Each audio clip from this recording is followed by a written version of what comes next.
Sinead was strip-searched by police in Birmingham after an alleged offence.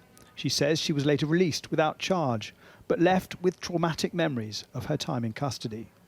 It just felt like they could violate me and that they're allowed to do it. You can see I'm compliant, so, you know, there's no need to be dragging people's clothes off, like, forcibly. How would you say they went about strip searching? Oh, like savages, to be honest. It's just totally inhumane.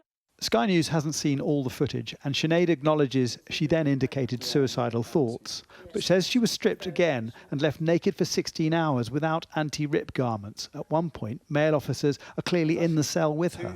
Two male officers in there, 3 male officers in there. They only left the blue mat in the room, that was the only thing. So to try and, like, cover my modesty, I just felt totally and utterly violated. West Midlands police said no offences were committed by officers. They took steps to ensure Sinead's safety, including removing her clothing, and staff were unable to provide replacement clothing initially due to her aggressive behaviour. This week, Sky News revealed allegations of humiliating and unnecessary strip searches conducted by Greater Manchester Police, with one woman claiming she'd been raped in custody. The city's mayor says he'll launch an independent investigation. People watching this programme will rightly want to know that they will be fully, properly and independently investigated. And I can give people that assurance today. And that's important for 2 reasons. Obviously, for the individuals concerned, they will want to be assured that every single point that they've raised will be properly investigated. But secondly, it's important with regard to women's confidence in policing. The former Victims Commissioner says one concern is women being punished for complaining about the police.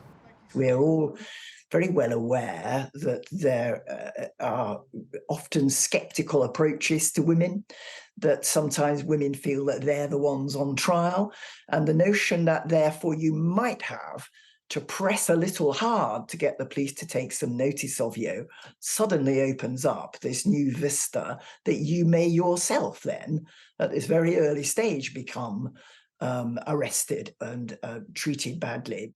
After seeing these images of Zaina Iman being stripped in custody, a number of viewers got in touch with their own allegations of abuse by other police forces, several saying their complaints were ignored.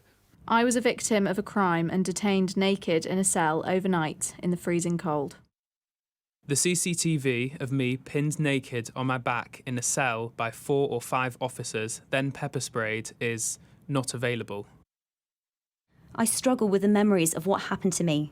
The officer who assaulted me was sadistic. He got off on having that power over me. This, for me, is an abuse of power. It's power in the wrong hands, which means that they believe that they are unaccountable, and that is not what a police force or a police service is. They are public servants, and they should be responding when there are allegations of this nature. Manchester Police said they'd found no evidence of officer misconduct in the cases raised, but has referred itself to the IOPC. Jason Farrell, Sky News.